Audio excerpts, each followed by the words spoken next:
Lux Angus here. So this is like the pre-log or like pre-informations to the bigger step, or so to say the bigger video to this. And it's about making pacts. So this is just like a more to say a deeper introduction to it. What you should do before deciding on a pact with a certain intelligence. On my own experiences, it's like pact arrangements actually, in a sense, they come pretty naturally. In a sense. You know what I mean? But they will not come to you naturally if you did not open previously its doors. And how you can open potentially its doors is by knocking on it. How you knock on it as a magician is simply working with it. So before deciding you want to make a pact with any type of intelligence or deity, like you could literally pacts are not limited only to demons or devils, or you can make pacts with spirits, with ghosts, with angels, with gods, with goddesses, with many things. Like you can literally make pacts with a human being. You can literally make pacts with someone else's higher self. There's so many things you could do in magic when it comes to so many things actually. But pacts are not only limited to just the demonic realm. In a sense, you're also making pacts on certain terms and agreements, on Gmails, or you are making agreements, pacts when you're going to a different workplace, or you know what I mean. You are already making to a certain degree a agreement, a deal, a pact, but this is more spiritual in nature. So what you should do before you are making a deeper commitment to a deity or to a spirit or to a demon is like, please have worked with it for a good amount of time, at least half a year or 1 year, at least. you know for example, I with Lucifer, for example, because my own self-discovery is apparently a part even from my own soul bloodline, and it made only sense to make this commitment to him because I also made this commitment actually to my own self. So these pacts should also, on a deeper scale of things, resonate with you, with your blueprint in a sense, and you should always ask with divination, with intuition, with instincts, if the being is also okay with it. And also if your own daimon, your own inner soul, your own inner divinity is okay with it. For example, one of such commitments was like, I should get a tattoo, for example, but my tattoo was like 3 times. It was postponed for some strange coincidences or reasons, or, for me, after the third times, it's like a huge sign that this I shouldn't do actually. Like for me, the universe works in three. You get 3 times an opportunity for certain things, even for good, for bad, for anything actually. After the third time, if you don't take it or if you ignore it or something strange happens, usually, this means something, that you should not do it. Even after third time this didn't work out, you should maybe not do it, not going further. So I don't made a tattoo onto my body because my own higher self did not like that. And I respect my higher self and I respect myself. So that's why I'm not getting a tattoo, because it's apparently not authentic to me. It can change, I don't know, but apparently for right now, it isn't authentic to me. I don't like it in a deeper scale of things, and I will respect it. And I will hardly change that, even for myself right now. It only validate it tongue twist a little bit, for myself. That there is a higher reason behind why I'm not getting this shit, why things are not working out how they should be. So I'm not getting a tattoo. It's just one example. So you really need a feeling for the entity. You should have some experiences with the entity. It should also be kind of resonating with you. And you should also listen to the signs, symbols, omens, and guidances you receive on the way making this decision. This is like the things you should do before making such a big commitment. Is really tune into yourself, tune with the being, tune with the intelligences, have some experiences with it, asking yourself this honest question, making divinations. There are so many things you should do before you make this commitment. And sometimes just things are arranging itself naturally. Sometimes these things come naturally to you, what you want, what this being wants from you, why you should do this, why you should do that, why you should do this. Sometimes these pacts actually arrange very, very naturally. In a sense, they come naturally to you, and then you can also always decide if you go through it or not. But I'm telling you, like, these things do not manifest never without a higher reason behind it. So if I were you and such things manifest naturally, I would take them, honestly. If nothing plays against this and it feels just right also for you and for the being, why not do it?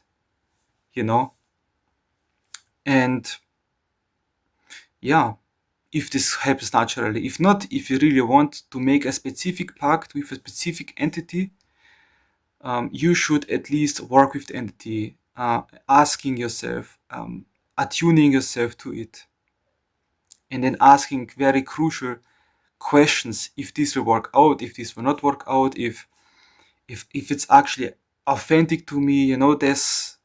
These are some very fundamentals that you should do before making such a huge commitment onto a pact. And yeah, other than that, Naga bless, and we shall see and hear us surely again.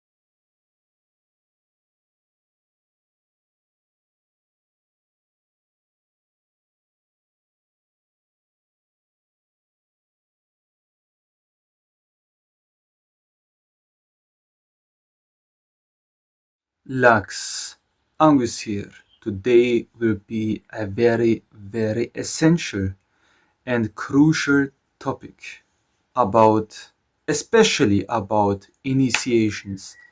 And if you plan on doing your own initiations in a Kabbalistic tree of life and or death successfully.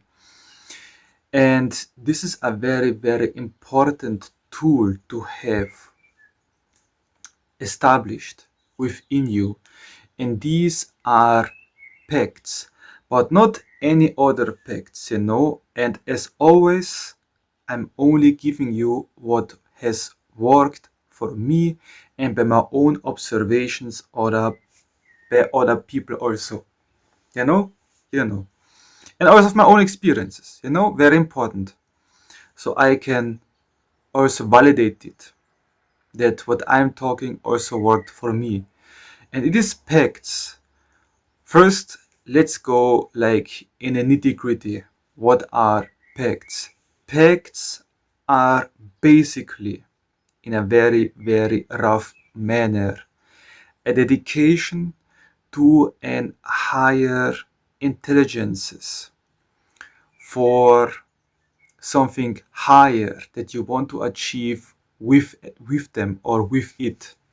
A pact is not to sell your soul, not always. There are pacts out there where you can decide to sell your soul, but in actuality, in this type of pacts, what is just happening is like you are giving up portions of your soul aspects away for the other entity intelligence to keep or to influence or to eat away from.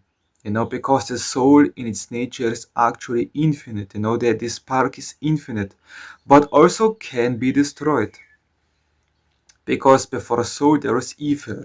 There's like a much higher degree of subtle energies, but the soul can be said that it can be destroyed, it can be changed, it can be distributed. That's why there exist soul fragments due to some physical, emotional, psychological, spiritual traumas. Your soul can fragment, and you can, just because they develop different aspects about yourself, and you're not a whole person. Like, this is a reality. It is very dangerous, But pacts are not to be taken lightly, actually. Pacts are not to play with. Pacts, especially pacts where you are just a damn beginner and you are too much focused on material gain, and you, for example, just do a pact for your money, just to giving up parts of your soul, which the soul is very crucial in a successful life, in a successful afterlife, in a successful, generally, to be authentically aligned to your true purpose in life. If of the soul you have lost a major vehicle for a whole being to function properly on every manner of spiritual, mental, and physical existence, actually. Of course, you can be physically rich, or I don't know what else, and have no soul, have no fulfillment behind it. It's like empty, you're just distracting yourself with the countless pleasures of the earth, just so you don't feel this eternal void within you, basically speaking. So yeah, I'm not gonna lie, there exists that you can give up your soul pacts out there. This is a reality, this can happen. But we are not focused upon this shit, because we want to do pacts who are in its nature, in its essence, successful. And how you can do such pacts. For me personally, I make pacts, or I make deeper dedications to the shadow current of Atlantis. The shadow current of Atlantis is a collective of beings, also in today's time, known to be Hecate, Lucifer, Belial, Sepharans, and Lilith. These five, in today's time, are to be known as its names for the shadow of Atlantis. They know they are in Atlantean times, in ancient times, if you believe it or not. There are different fractions, there are different collective of beings. Some are positive, some are negative, some are between, and different manifestations of these negative and positive polarities. And one of the negative polarities are the shadows of Atlantis, which are these five main deities. And of course, it is. I came to this conclusion out of my own, because I work with these five deities out of intuition, actually. Like, I've been led to that, and later on, when due to some astral experiences, when I sleep, I'm not dreaming, I'm most of the time just astral traveling. They just introduce themselves as the Shadow of Atlantis, so, and calling them the Shadow of Atlantis. And after that, like, I literally discovered, like, there's also books out there by Mark Allen Smith, Queen of Hell and the Red King, and the Scorpion God. Like, these books will also talk about this reality, that these guys are like very connected to Atlantis, to ancient times, and they are today to be known by these five names. Previously, maybe in previous incarnations or previous existence, they have been called differently, but today they are calling them in that kind of manner. So there's a difference. And yeah, and I can only validate out of my own spiritual experiences and gnosis that they are for sure the shadow of Atlantis. And yeah, with these five, it is my personal recommendation. Except Sepharans, because Sepharans is not to be approached by bloody beginners. Sepharans is not, like, nobody of them is to be approached by bloody beginners. Nobody of them, actually. Pacts are not for beginners. They are not. Really, they are not. You need to have some basic, like, basic in a manner that you have mastered these basics in some sense. Like you do daily meditations, you do daily rituals, you do daily invocations, you have initiated yourself to the tree of life at least, or these are some fundamentals that you need to have before you go down this road, especially as a beginner. If you're starting out this road, this is just a higher tool. The pacts are higher tools that you could potentially use to make this whole thing more successful for yourself. And yeah, my personal recommendations is to start with pact working with Queen Hecate. Actually, Queen Hecate is known to work only, is Queen Hecate works essentially with anybody who is respectful, who means it's serious with their own establishment, with their own evolution, like the rest of them. You cannot do the pacts, you cannot do these dedications if you're not willing to put in the work in yourself and in the agreements you make in this pact. So you must have a good amount of experiences, growth, initiations, dedications, fundamentals that you can actually go about it, or at least having the ultimate intent that you actually really for real want to achieve your highest and most powerful and most best realized potential and higher self of yourself. Without all of that, you can forget making a successful pact, because these pacts then will bite you actually in the ass and will destroy you than help you actually more, because pacts are a deep agreement with intelligence. Of course, they are partially outside of you, but of course, because everybody, or like every essence, have its own same origin, like it's the source, and the source is like infinite of everything. So you have these intelligences also are partially existent within you. They also exist as a part of you within you. So you can just imagine, if you are messing this whole shit up, you're also messing your own self up at the same time. And yeah, it is what it is. And so, but like I would start with Hecate. I really recommend with Hecate, because Hecate is the queen of the underworld, of the other world, is the queen of the moon, of the subconsciousness, of feelings, of intuition, of magic, of necromancy, of, she is also the mistress of the tree of life and the tree of death. She rules both trees actually, because she is that evolved as an entity, as a being, as a god or goddess. Also, it's my like little bit UPG. She has also some kind of a demonic essence to her too. She's not demonic, but she has a flare of demonic energy within her. I feel and I recognize that, and not only the only one. And I really suggest to you to work first, make a pact, an agreement with Hecate first, because she will serve you very well, because Hecate not only embodies this underworld goddess, not only this spiritual goddess, but she also embodies like the dark mother, the nurturing mother. Like she is also a part of this whole masks of the mother of the universe, of the galaxy. She is also very feminine. She can also nurture you on the path of occultism, of spirituality, of magic, of initiation. So sometimes when things are getting too much, she's like the motherly energy, she's like the feminine energy that you will need to integrate and to be nurtured by when things get tough, basically. But I'm not saying that the Queen Hecate is like an all-loving goddess. No. This is an aspect that mostly Wiccans are working with, almost like the 0 8 15 pagans are working with. This loving aspect of Hecate, the goddess of agriculture, of the underworld plane. These are more like the lighter aspect, the tree of life aspect of the Queen Hecate. She also has an aspect, this demonic aspect. I was talking about the Queen of Hell, that Mark Allen Smith is talking about.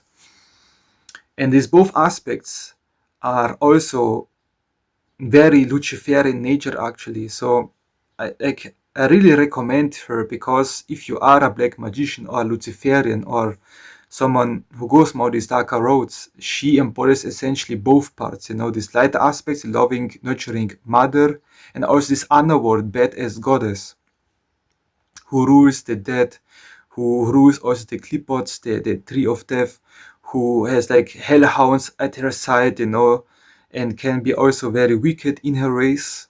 It's also a nature of Hecate. But essentially, she is very essential for your evolution on this path, on my opinion, because she will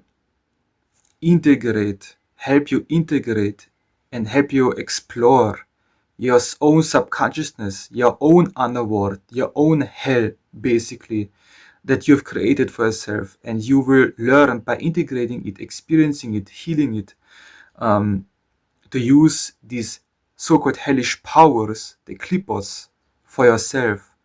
So I think making a dedication, a pact with her, before you go down, for example, the initiations of the clip-off, is very essential, actually, before you go down this road. Because I'm telling you guys, if I am observing myself, if when I was a beginner and I was seeking out such a heavy metal initiation, such as the clip-off, I failed. I needed to stop. I didn't go forward in my clipothic initiations back then, because it was so intense, and I didn't had the correct inner and outer alignments, agreements, protections, evolutions before I went down the clipots. It was a painful experience for me, and I was like stuck in Gamaliel, if you know, to this day. But this right now, everything changed, because I basically was slowly introduced to this current of the shadows of Atlantis, and I recommend to you, first walk with Hecate because of this. If you really want to be a professional, powerful, evolved magicians, you need to have, my opinion, you really need to have these initiations successfully done, the Sephiroth and the Clipot. And I went to the Tree of Life before I even think about again to walk through the Clipot. I walked, like, I niched myself right now 2 times through the Tree of Life before I go again into the Clipos. You feel like, you sense like how damn seriously I'm taking this whole ordeal, and I dedicated myself to the shadow current of Atlantis before I even think about approaching Gamaliel again, or these other dark initiations again, because I needed these fundamentals down, and also I want you to have these fundamentals down. And one of these fundamentals are also pacts. I recommend first making a pact with Hecate the third time. So how you can design the pact to be successful? Let's get to the meat of it. A pact, a more evolved pact, in my opinion, and experience and successes, needs to have these things in it. You are basically protecting, you have all around protection for yourself, for your loved ones. There's always like a mixture of serving yourself and serving somewhat also your loved ones, so other people that you deem like worthy of these protections, basically. And the second I would always include in it is like, I want to be generally more successful in any endeavor that I am pursuing. This is like the script, or like this is like the thing that I am building in it, by nearly every pact. Like, these are like universal keys that you could use in any pact that make it successful. Like, first, protection for yourself, for your loved ones. Second is like that you are generally, in everything that you're pursuing, more successful. The third thing is like that you are achieving with Queen Hecate your most highest, most potent, most evolved, most powerfulest, most wise, experienced, knowledgeable, um, potent, and best version of yourself, evolved best version of yourself. Like that you achieve through this pact, this type of version of yourself, your most authentic, evolved, powerful, strongest version of yourself through this pact. That you achieved it, and this is more authentic actually, because right now, because due to programming, you don't know what is your authentic, most powerful, most evolved version of yourself. So you're leaving this basically like naturally open, that Hecate intuitively can lead you to this state. It's not like I will have like $5 trillion in 5 years time, and I will live this luxury life. Yes, you will really live this life, but only if you are in your power, if you are in authenticity, if you know where you stand actually. Without this, you cannot think about having a happy, rich, and wealthy life in accordance to your true will, to your magic. Of course, it will take longer time, but it will has a lasting effect on you and the people around you. So these are three key, like four key things: protection, um, protection, evolution, that you achieve your highest and best self, that you're more successful, and and that you, the fourth thing is like something magic related, that you want to have more magical power, more psychic abilities, more more alignment, more guidance, more self-deification. So you be creative, but also a little bit include also some selfish things also, not only high magic things, but also sometimes a little bit selfish things. Like, I don't know, like you want to be most powerful in this and that kind of way. Okay, like she can provide you with that, but you really need to include in this pact things that is like evolutionary in purpose, like as an evolutionary purpose, as like a powerful purpose behind it. That because it serves you in this high manner, you also start to serve other people in this manner. You also through your growth, you're also helping the community and people growing with you. This is a key factor that the ancients very much so like to see and to help. They don't like this surface petty shit. They don't like this. They really don't. Some of them do, but most of them don't. They really like people who really put on the infernal crown on their head, and they really like people to really want to lead other people in a healthy, sustainable, and practical manner into success, into self-empowerment, into self-deification, and opening the doors for the ancients. They really like that, and they will support that, So think about it logically. Do you yourself want to make a pact or an agreement with someone who is like 1000% just completely selfish, and you for sure know that when you make this agreement, nobody will grow other than this person?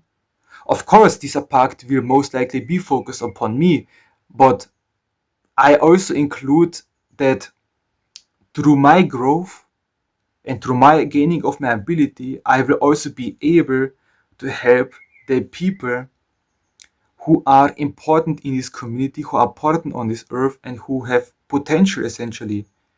And if you're making a pact who does not include that, I doubt that this will be successful or even accepted that much. I doubt it. Me personally, I doubt it. But you do you,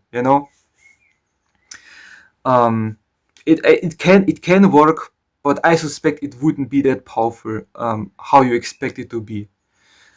And yeah, and like you write down things for your self-empowerment, evolution, protection, success, and some selfish things, of course, and have a healthy balance, so you don't like make it like too much, that you're not asking too much of things, but also be open and read into it what Hecate also wants from you because of this agreement. What Hecate wants from you. And most likely what these beings like, this is like one personal thing that I do, is like I work with them daily. Daily. No day, no time will be not that I am not working with them. As much as I'm able to, it's not like that I am doing every day a huge ritual to please them. No, it's like it can be a prayer, it can be a meditation unto them, it can be a simple invocation unto them, it can be a picture unto them, it can be burning once their sigil in dedication unto them. It's simple things, walking with them daily. Like you can also say, okay, I will walk with you daily as much as I'm able to. It's like one essential thing. You can say, okay, like I did, for example, I will dedicate a certain course for free in your name for our community to help them out, for example. Or you can also intuitively listen what she wants from you.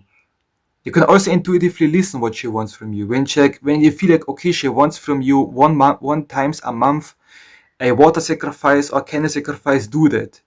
Include it. If you dream about, okay, you must give up some addictions, do that. Include it. You will give up some addictions in her name.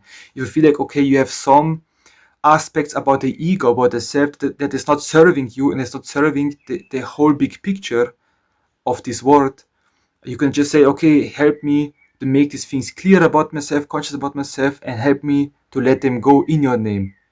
Sacrificing lower aspects about the self that is very, very in the way of your progress is always accepted, actually, in any pact, that you are sacrificing bad aspects or like degenerative aspects, de-evolving aspects about the ego under the deity, that you're giving these aspects up for them. It's also accepted, or also acceptful, or that how to say that, or like walking with them daily, lovely. Giving them weekly or monthly sacrifices, lovely. Sacrificing parts of the ego that do not serve you and do not serve other people, the big picture, lovely. Fourth is like very personal, actually. Just listen to them, or like scrying, make some divinations in some kind, or asking them that they're giving you signs what they also want from you personally. With addictions, also you can also take it addictions, you can also do fastings in their name, you can also do, there's so many things you could do with them. You can give them blood sacrifices, you can do, like, of course, your own blood, not some innocent animal, you know. There's so many things. You can also dedicate art to them, make a big painting in their name for them, only for them, nothing else.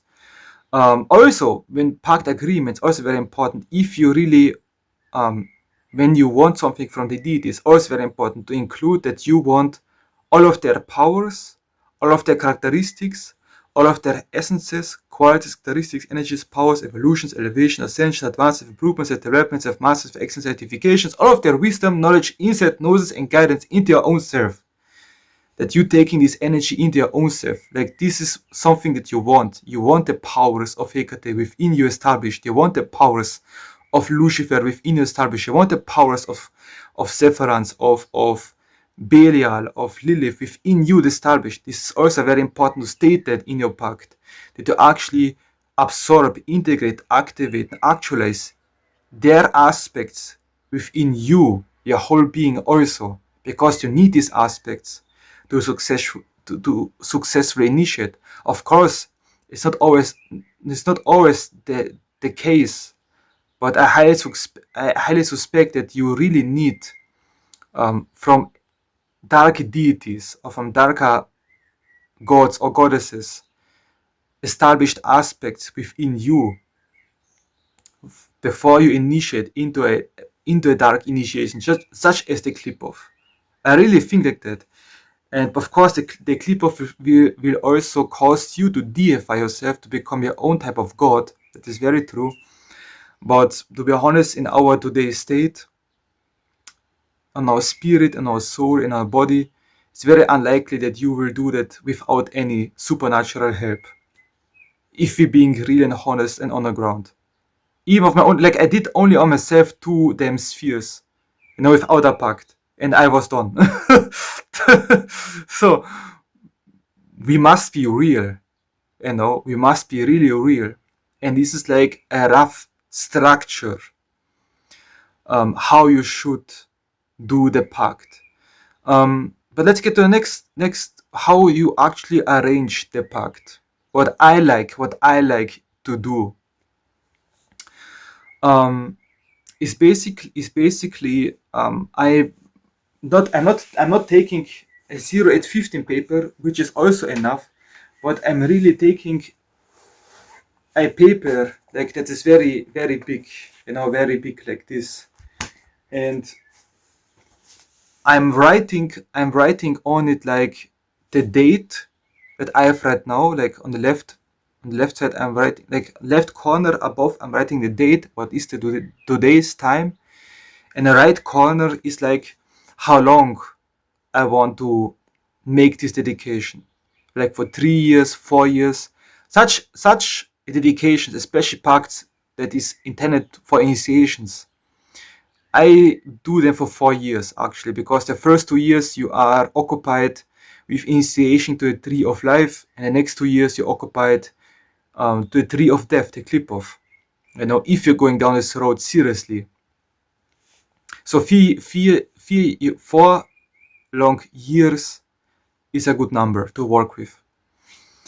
Then I'm just before that I write down an evocation of them, of the specific deity evocations. You will find them online, or a site that I really like to visit sometimes, Vikeyahanum. If you know it, you know him, or not, but I introduce him to you. He has enough evocations or invocations that you could work with. Or just Latin evocations. Write down in Latin Belial's or Lucifer's or Hecate's evocations. After you made the evocation, state your intent, why you're calling them forth, that you want to make with them a pact for 4 years. You state your intent. After that, you also make another intent to invoke them into your own essence. So the making this pact real. So after these 2 intents has been stated for five times in a row, because 5 times is symbolic of the pentagram, and pentagram is like all 5 elements. You're literally making it official on all 5 elements, and also that's the whole universe or galaxy we're living in. So yeah, you're making this intent. Afterwards that you make an invocation. You simply invoke the entity within you by simply saying, I invoke you Hecate, I invoke you Lucifer, I invoke you this and that. Repeatedly you say that, you invoke them. Invoke Hecate Excelsior, for example, invoke Hecate Excelsior. You say that as long you need to say that until you feel possessed enough, or like you feel this intelligence manifest within you enough that you can say, okay, she is now present within me. After that, you state again the intent that, okay, right now I'm making this for official for this time frame, and I will now state what I want to gain from this pact. So you say that, and then you state all the things that you want to achieve with Hecate, loud and clear, if you need to be 5 times in a row. And after that, you state again the intent that what you offer, you just say, this is the things that I offer you, Queen Hecate, for the time period I'm walking with you. So you do that. And afterwards, you just speak aloud and clearly the things that you will offer to her for this time period. Okay, good, done. Then it's finished. Say your praises. Thank you, Queen Hecate. Thank you for everything. So at the next side, down at the bottom, usually stands like the left side is like where your signature will be, and the right side is the Hecate's signature will be. So how you can like explore the signature of Hecate's pact. Simply, you can first invoke her before you make this pact, or like even in a pact making, you can just simply deeper invoke her and just ask her within your mind's eye to give you a symbol that is made specifically for this pact to be official. And she will slowly arrange within your mind's eye a symbol that is needed for this pact, and you can just write down the symbol of her as her signature of making this pact with you official. Like, just write a symbol down as good as you can, and you can also use only her sigil. You can also use her sigil as a pact. Like, you don't need this signature if you are not able to do that yet. You can also use her sigil as a pact and her name as a pact with her. But I will include everything. You are possessed by Hecate. First, you're writing your own normal life signature. You also write above it, if you have it, your higher self, or like your daimon sigil and name. And the right side, you write down Hecate's name, Hecate's pact signature, and Hecate's sigil. After you've done that, you should put some blood on it. And by the Sefer Yetzirah, every 5 fingers is associated with a Kabbalistic sphere, and Queen Hecate is most likely associated more so with the moon, with Gamaliel, or with Chesod in Sefer Tree of Life, and also with Taumiel. So with Kether is she very much associated. So you can just choose, and the left ring finger is associated with Gamaliel or with Yesod. So you can just prick your finger and give blood on your own signature and blood on Hecate's signatures. After that, you meditate a bit, you contemplate a bit, and when you feel like, you also make a photo of it. Make a photo or a copy of it. And also, if you have a little bit more blood, like, just randomly also scatter on the whole statement you make. And then meditate, contemplate, and when you feel it's enough, simply burn it. Simply burn it. It doesn't need to be a whole ceremony. It doesn't need to be. If you feel like it needs to be, okay, then do that. But it really doesn't need to be a whole ceremony. Simply burn it, keep the ashes, and remember it. And do then the work. And then you will see, with time, you will bear and create many, many powerful fruits and successes and manifestation. With time, it will not be instant gratification. It wants from you work daily. It's not a one-time thing. You must work on that then daily. You made a big commitment actually. And after these 4 years are done, your commitment are finished. Of course, respect her still, work sometimes with her still, sometimes, but it doesn't need to be anymore that intense. These are like some good instructions that I give you, and some ideas I give you to make a successful pact. And other than that, God bless, and we shall see and hear us surely again.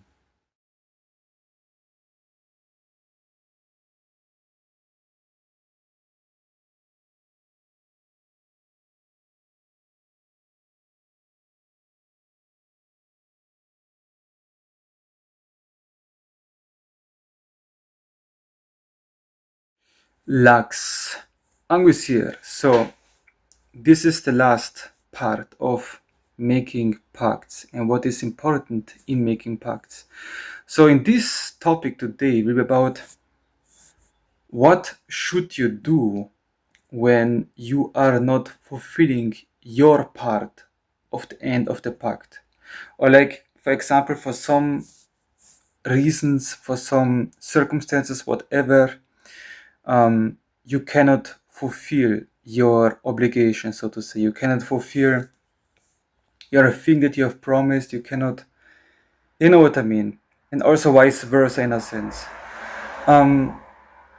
It is important, it is very important that when you are writing the pact, when you are creating the pact, that you also kinda always, you don't need to do that, but it's best that you do that, on my opinion. It's like you kinda put in a thing or two what you will do when you make mistakes, on a pact, when you don't fulfill everything on your pact.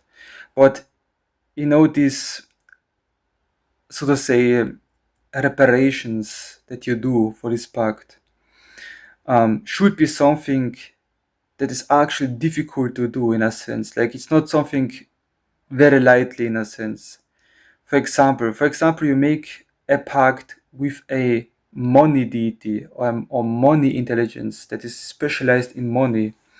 What you can do is, like, if you fuck up for whatever reasons, you can burn in a name $50, and you sacrifice $50 in a name. $50 is good money for nearly everybody. So it kind of hurts. Like, an amount of money or thing that kind of hurts. Kind of teaches you a lesson. To not be lazy anymore. To not be stagnating anymore. To not be like too, taking things too much on a light shoulder, in a sense. And the second thing is, like, for things that you actually, due to some very difficult circumstances, couldn't fulfill. On my opinion, like, there are some extra offerings that you can do, like maybe extra more candle offerings, blood offerings, incense offerings, about a little bit more. When it's like really, really that you couldn't do it better. The first thing is, like, when it hurts, it's like when you actually consciously decide that you make this mistake, or like you ignore it, or you be like, you decide to be lazy and don't take this whole shit seriously, then, like, when it's really, really your own fault, then these sacrifices would suffice. But the second part is, like, if it is more, comes more from the outside than from the inside, then other sacrifices that you usually use a little bit more should also suffice. And you can also ask the deity or the intelligence you're working with what he or she or whatever it is wants, when you're not able, for whatever reasons, to fulfill your part, in a sense. And also the opposite is, like, when a deity kinda is not fulfilling his own hand. And in a sense, I know it sounds controversial, in a sense, but I think because we have a physical body, we have, like, still a plane where we can evolve. Like, we are physical, we are like in the most organic, we exist in the most organic world there is. And this is also the case that we can grow more than if we wouldn't have an organic body. If we just be like spirit or soul, usually, I think, in my opinion,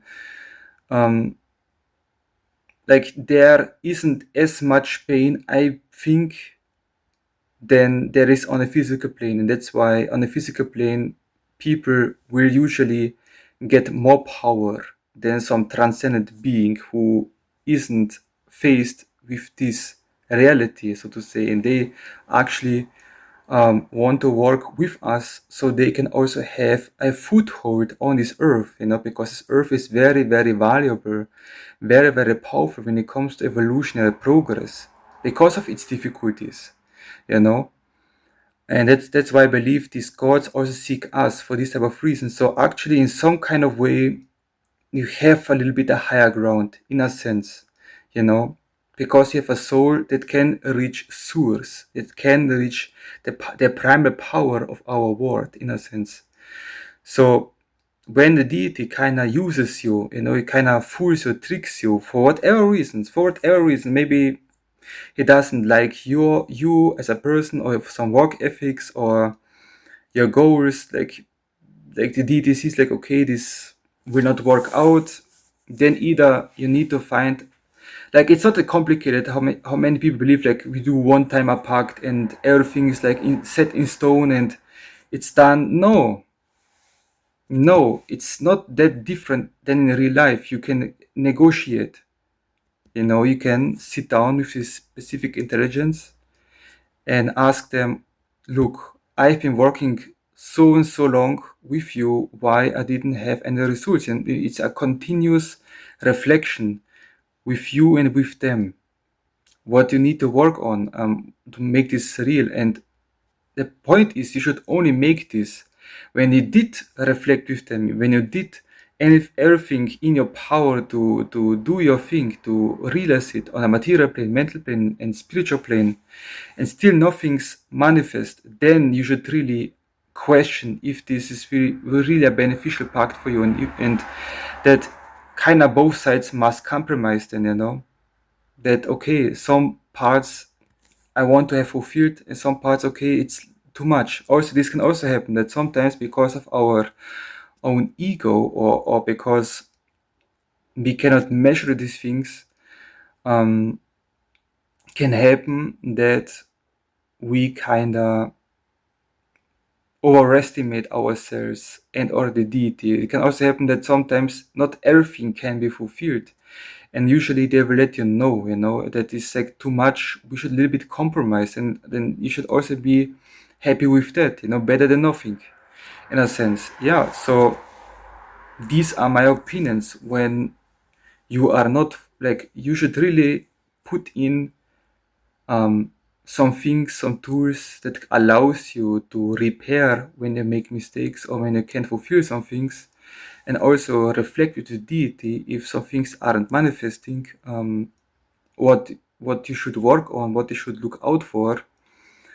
And the last thing is, when it's like too much, okay, this must regulate itself out. You can compromise, and you don't have too much obligations anymore in a deity also, to level it a little bit more down.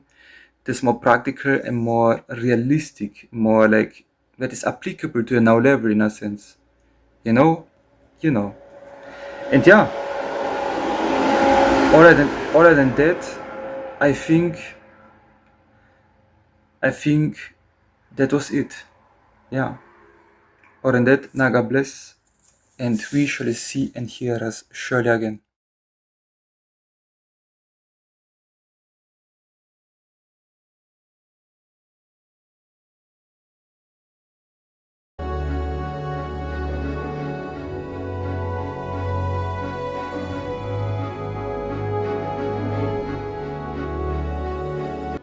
Lux, Angus here. So this is the final episode of Making Pacts.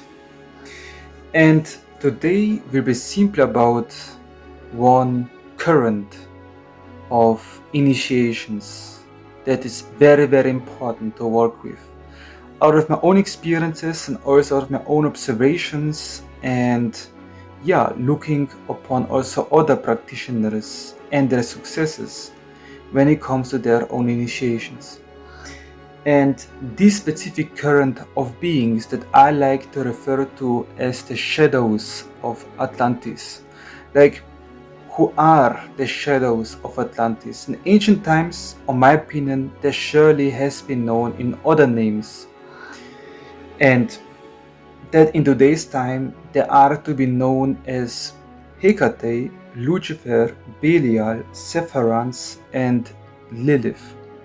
These five main deities compose as like the overall structure of the shadows of Atlantis and the current of the shadows of Atlantis. Of course, there can potentially be more, but these five right now are like the ones who like came to me as the shadows of Atlantis. The shadows of Atlantis basically came to me on their own type of way, like they introduced themselves as like that to me, in a sense. They also have a different name also to them, which is known to be the primal craft, also written about from Mark Allen Smith, another Kripothic initiate. And the primal craft was only composed of Hecate, Lucifer, and Belial, and I think he also talks about Sepharans and Lilith, if I'm not mistaken. If I'm mistaken, then I'm mistaken. But yeah, but actually these are like the 5 main deities that I think like are very important to work with when you want to have a successful dark initiations on a path. And I will just simply talk about what each of these deities can bring you, on my opinion, as short, as simple, and to the point as I am possible able to give it to you in a sense, you know? So now, first Queen Hecate. Queen Hecate, just like Lucifer, has the power to rule both sides actually, the tree of life and the tree of death, life and death, the light side and the dark side.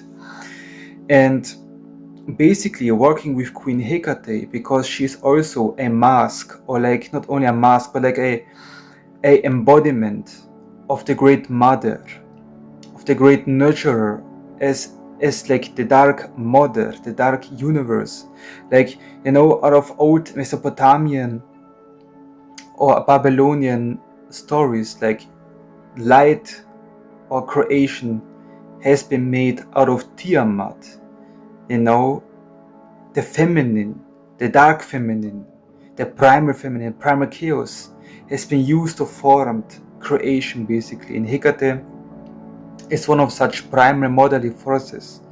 It's very important to get in contact with, I think, because she will lead you to your own primal subconsciousness, to your own primal chaos, primal powers within you, which is also known to be the underworld or the hells of your own subconsciousness. And she will also nurture you basically on your path of initiations. Doesn't matter if it is more the light side or dark side or both. Like, she's here to protect you and to nurture you, and also to give you harsh lessons harsh lessons, because Hecate has also like a strict side to her if provoked, if like you are behaving in a way that is not very helpful to your progress and your relationship with her.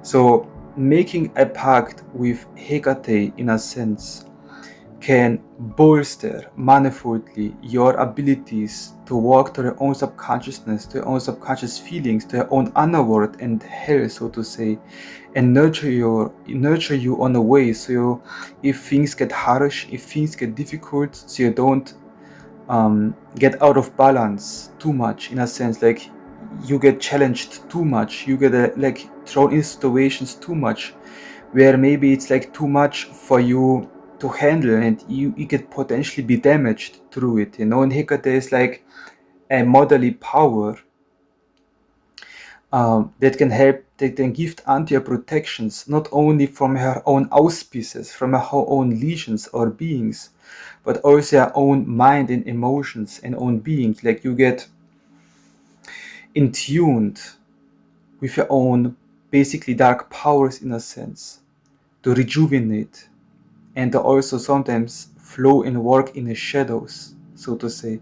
I can tell you much more about Hecate. Like Hecate in a sense has this nurturing aspects about her, where she loves, protect, guides, and evolves the devotee.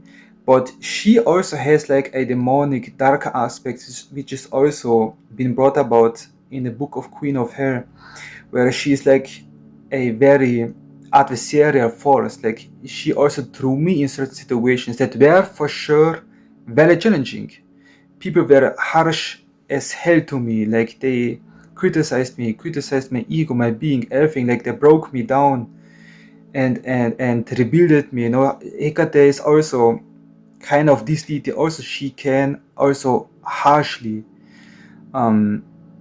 evolve you if she sees you need, like if she sees and recognizes that you need this harsh treatment in a sense, or harsh lessons in a sense. You know, she has also this strict and you know, strict mother unto her in a sense. And yeah, she can guide you in the mysteries of the darkness, of shadows, of nurturing, which is very needed when it comes to like clipothic initiations. And yeah, I think like these are like I said, these are like the essences that I think you should know why it is very important to work with Hecate. She will help you very much process these unconscious things that you will open up in yourself when pursuing such initiations. Lucifer, oh Lucifer, why you should work with Lord Lucifer. Lord Lucifer is more so like, I think he's still more masculine, but actually he's very androgynous in a sense.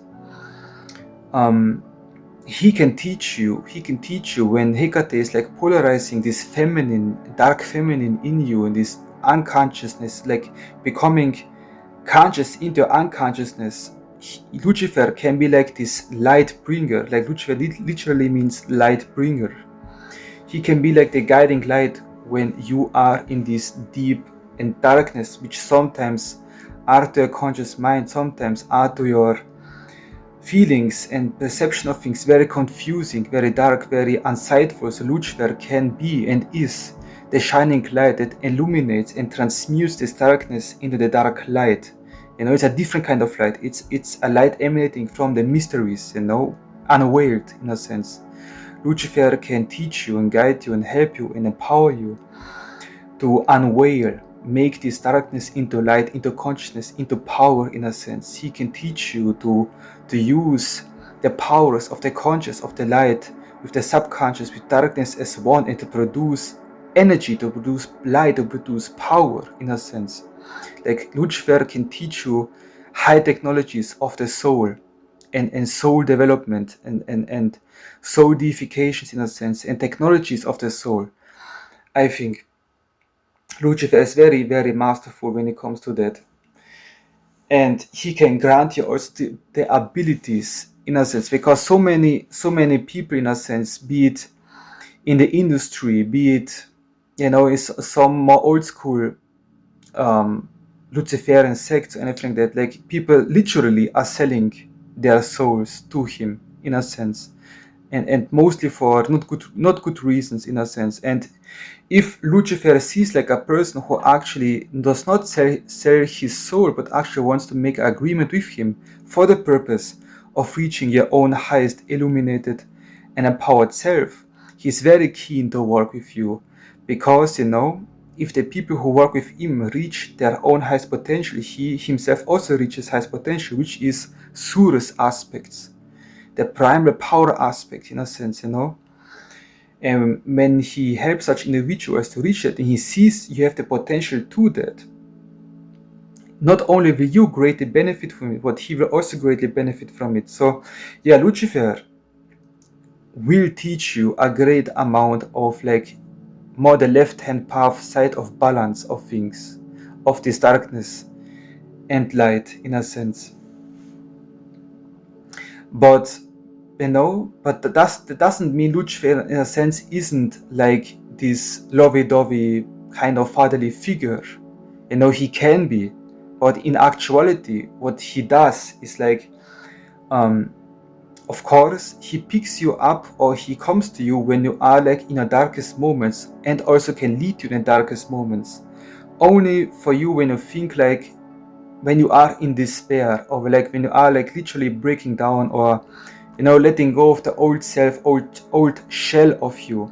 Shell is also in a synonymous for the klipov in Hebrew, means shells. Like they contain something, they contain the power, the subconscious dark power within you, and Lucifer, through his activation within you, can like lead you to opening up these shells, your old self, your old shelled self, and release its potential into your conscious, into your light. You are inflaming the black light, the black flame. The black flame also, in my opinion, the black flame is synonymous, or like it's very alike, realizing your own divinity, your own godhood. And this black flame is like the power you gain, or like the essence you have unleashed and realized for you to use in your magical practice and in your apotheosis or in your sanctification. The more black flame, more black light you have realized, the more in a sense, power, wisdom, knowledge, insights you can use in your practice in all the day-to-day living. So Lucifer is very powerful in that he can teach you and guide you to transmute this primal chaos, this darkness, into the dark light, into realized potential, and ultimately godhood, in a sense. And yeah, these are very good reasons why you should work with Lucifer. He can teach you the technologies of souls, of soul development, of evolutionary development, of transmutation, of being a very healthy and powerful guide into darkness and also out from darkness, in a sense. And yeah, he can also help you to kinda, learn to expand and trade with souls, in a sense. You become also, in a sense, your own Lucifer, your own light bringer, to other people. And yeah, these are some of the good reasons why you should do a pact with Lord Lucifer. The next is with Belial. Belial, I love this. I love Belial. I love him very much. Like, of course, the relationships between the practitioners and their deities is by each individual. For me, Belial is like, yeah, I can trust, I can really work with, and he literally is to me very sympathetic in a sense, because he knows, and I know, we can very much so grow together in a sense. But why you should work with Belial? Where is Belial? Why is Belial here for? Why he wants to work with you, in a sense? And especially for guys like me, who are more like by nature, like escapists, or like by nature more, not the lazy type of guy, but more so like, I'm not lazy by any means. I'm really not lazy, but I'm not a practical guy. Like, but like in a sense, I do not have much the earth element within me. If you know what I mean. I'm not lazy. I'm not anything. I'm not slacking, but I don't have like this earthiness about me, in a sense. And especially by people like that who are like very, very unearthed, very, very like up in the clouds, in the sky, very unpractical. They're only practicing like in the more the higher arts, but do not open up the doors on the physical. Belial, in a sense, will help you very much to become a literal soldier, a king, a god upon earth, and ruling upon your own kingdom on earth. And now Belial will help you funnel your spiritual kingdom, make connection to the earth.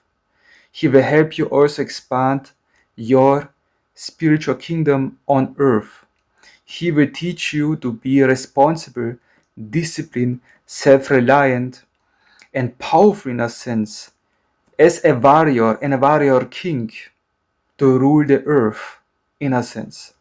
Belial will earth you very heavily. Like, he will guide you into things that needs practical applications, and more so on the earth type of sphere, in a sense. Like, if he sees like you need more discipline, self-reliance, this fire and this self-respect, he despises fake positive self-affirmations. He despises that.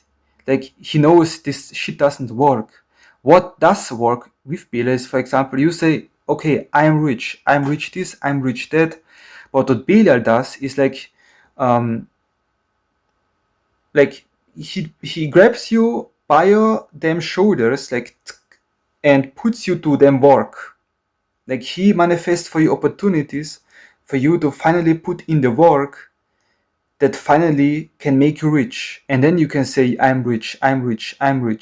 Because without some physical correspondence, there is no real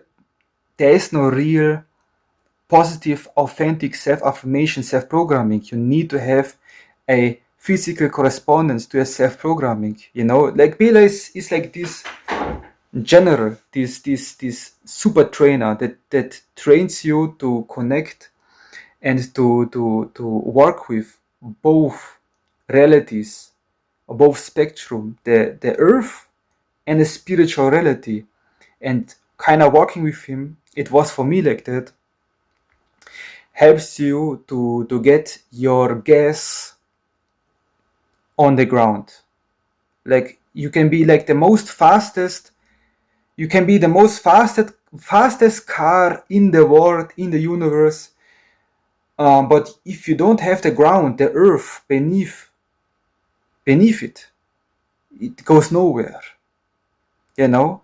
So this is Belial's mission actually. If you are this type of person, he will transmute you, help you to become warrior-minded, impeccable, and ruthless, to follow through on a physical plane, and also against enemies. You know, he will also instill you, because you put in the work, because you put in the self-respect through that, because you gain a self-reliance to that, you will also discover your authentic self-worth. Because in a sense, um, he pushes you that much in so many directions, in a sense, and you will try so much things out in a sense, that the things that will remain is the authentic worth for you, for your community. You know, he is like known to be the worthless one, but in a sense, for people who are not of his skin, you know, people who are like, you know, not of our path in a sense, but we become worthy, we become authentically worthy if we put in the work, and if we realize its fruits and eat from its fruits. We become worthy, authentic worthy. We love ourselves. We know what we are actually worth of. And when people try to disrespect us, work against us, or diminish us, Bela comes in, and you will set clear boundaries between you and them, or it. Doesn't matter what it is. You know?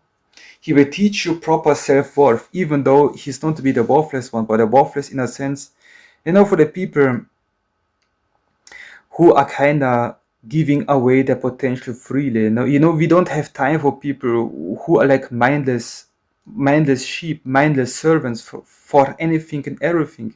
So he will teach you both polarities, like doing every shit possible for every people, and also the other thing, to totally serving your own self, totally working for your own evolution and gaining of power. And also Belial is like the commander, it's like the war chief, it's like the people or this person who will train you from A to Z to be like a killer machine, to be like a warrior, to be like self-confident, to be like, to stay in your power in a sense.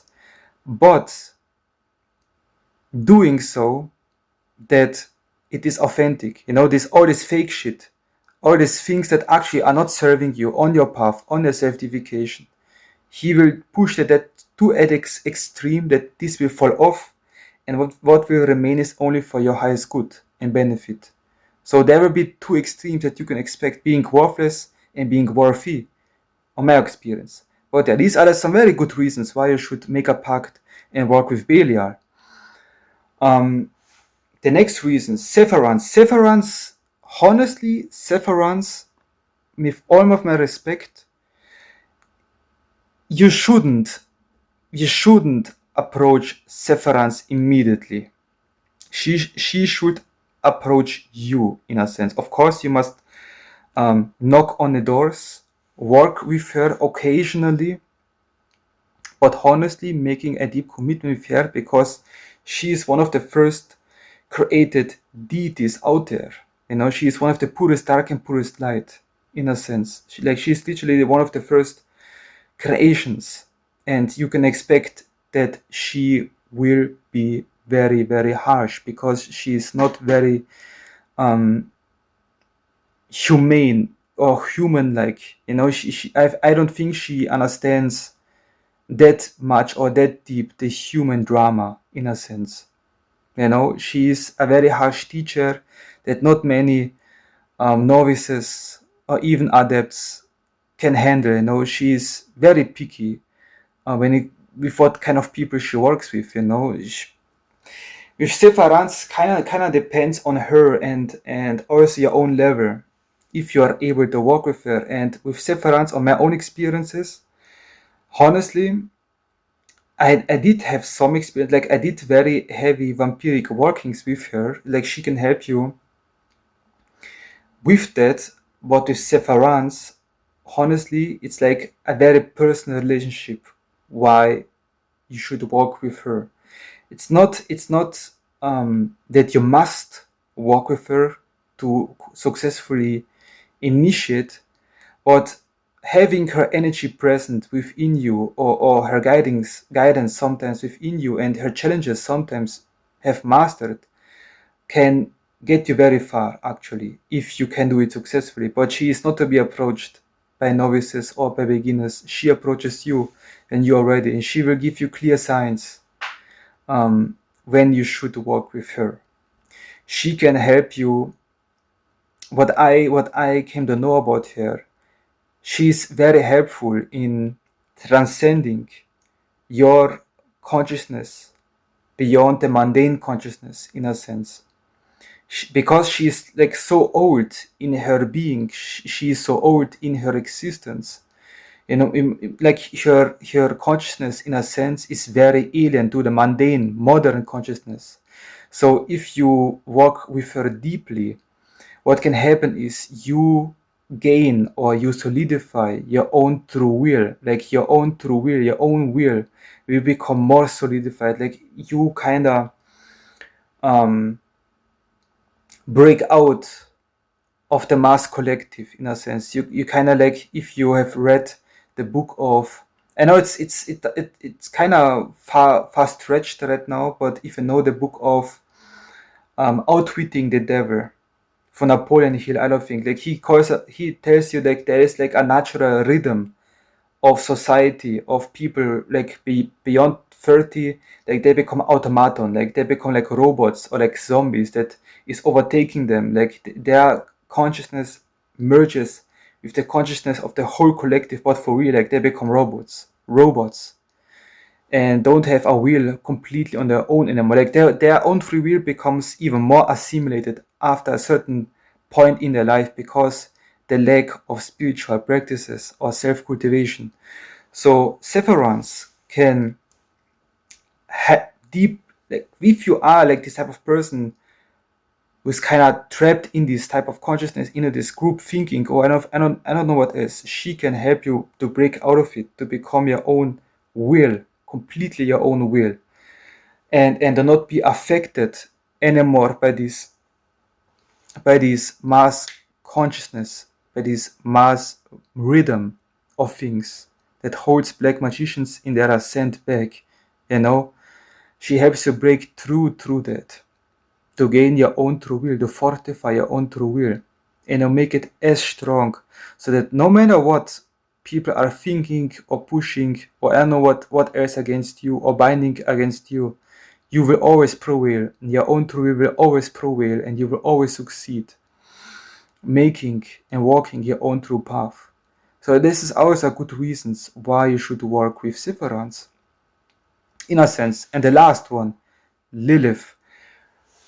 Lilith, like, many people think Lilith is like only like this promiscuous dark woman who seduces men for their sex, and you know it this is just like one layer of Lilith, in a sense. It is one challenge of Lilith, in a sense. Lilith on a higher scale, actually, is like the holy woman, or like the holy whore, the red woman, the scarlet woman, also to be known, or Babylon in Thelemic text, who basically rides the beast, basically rides you, the initiate, sexually. Lilith, in actuality, she is like the mistress. She embodies the woman, the feminine inside of you and outside of you, that rides your beast, your sexual energies, your serpent energies. She is like the tester of it. She refines it. She helps you to use this precious essence that you have for higher reasons, for evolutionary reasons, or for black magical reasons, or for sex magical reasons. Lilith, it's very important to learn to not only accept and heal your own sexuality, but also to learn to use it and cultivating it well, because Lilith, actually, what she does is test the man, test his perseverance, testing his will, and not only that, refining it, because Lilith, in a sense, will teach the masculine initiate, in a sense, to accept the dark feminine, and not only in outside of himself, but also inside of himself. If you work with Hecate, you will also get a huge portion of the dark primal feminine inside of you, this primal, unrefined, raw potential of power, of energy, of chaos, and she kinda gives you the ability to write it yourself, to give it form, to give it direction, to testing it, to giving it form, to create the demons. Lilith is also to be known the mother of countless of demons. In a sense, you as a black magician or dark initiate, your spells, your your spells that you do, your craft that you do become demons, in a sense, that they serve you, they help you, they empower you, they build your empire, in a sense. She will teach you to use this primal essence, the dark feminine inside of you, to create your empire, on a spiritual realm, to cultivate this energy within you wisely, to not wasting it onto meaningless shit, onto meaningless norms, onto meaningless, in a sense, the patriarchal structure, in a sense, but I think both matriarch and patriarch, the feminine masculine, is very much so needed for one's own ascent. Light and dark is very much so needed for one's own ascent. But Lilith, what she does is teaching you to master your lower sexual nature into something more higher, in a sense. So you not only learn through her to becoming this beast who embodies this raw sexual nature and accepting it, healing it, integrating it, but you will also learn to use this for your own benefit, to not be like a stupid, mindless donkey, basically, who wastes it, who wastes his potential, but really learning to point it at a direction and then shooting it, then realizing it, manifesting it. And it's like in nature, it's like just like in nature, where there is a masculine, there must be feminine, in a sense.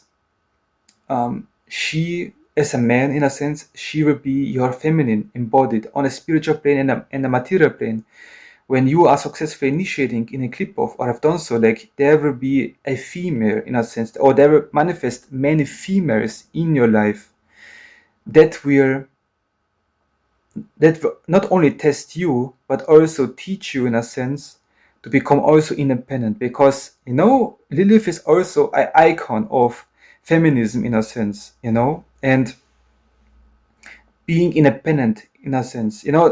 Besides Severance, Lilith is also kind of very helpful, like breaking out of this structure. Like Lilith said, like, she was totally fine and okay being thrown out of the Garden of Eden, out of paradise, and going her own way and creating her own demons, her own empire with with her masculine counterpart. So it's the same for you. You should also become comfortable in expressing and exploring your own dark feminine side and learning in inside of you, and interacting also with it in another woman who will potentially manifest in your initiatory trials. But be aware, Lilith, of course, she's a temptress. Of course, she will cultivate your sexual energies and make the sexual energies more available and more powerful. But these sexual energies are not here to be wasted. They are here for you to use for your initiatory trials and for your authentic empire within you and outside of you. That is Queen Lilith on her higher aspect. This is like one of her highest aspects is like this holy whore, this holy temptress that will basically refine the dark masculine, or like your own manifestation potential, in a sense, for your own highest good and benefit. At the end of it, of course, it seems like challenging. Of course, it seems like, damn, she doesn't like me. She doesn't like men. No, she like not like she likes men, but she doesn't like men, but she doesn't like um unconscious men, like who are not conscious about their own power, about their own manifestation capabilities, about their rules, about the whole game that we're playing. She doesn't like the masculine sense who are egomaniac. Like there's only the masculine and nothing else. Like there's only dominance and nothing else. There's only like him and nothing else. Like this ignorance type of masculinity, she really despises. Like, in a sense, she knows that this does not have a place in a authentic initiate's world, in a sense. you know so she will teach you also, in a sense, to let go of things, to let go of control, to let go sometimes of this artificial masculine frame and actually be who you are, even in your masculine. It doesn't matter if your masculine is hurt or your masculine is like not there yet, or needs to be worked upon. She will make it comfortable even to express the hurt parts of it, and even working on that. It's kind of an interesting paradox with her. The more you embrace her dark femininity within you, like it's an interesting phenomena that takes place, that the more you actually express your own feminine, the more you're actually also able to express your own authentic masculine. So yeah, like these are some very good reasons why you should work with Queen Lilith. She will heal your sexuality. She will open up the depths of it, even the darker aspects of your own sexuality, and making it comfortable with it, and learn to work with it, not against it, not wasting it, and refining it.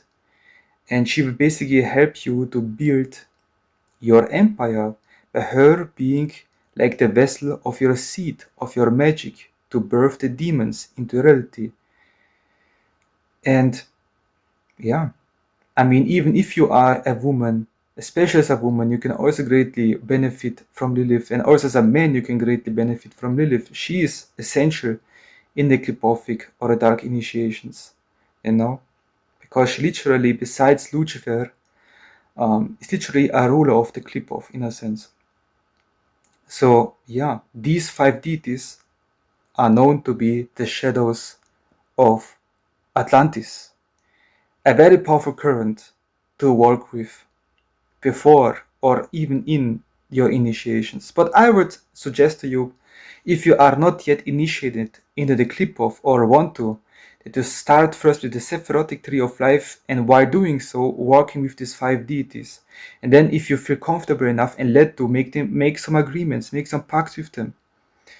And yeah, other than that, Naga bless, and we shall see and hear us surely again.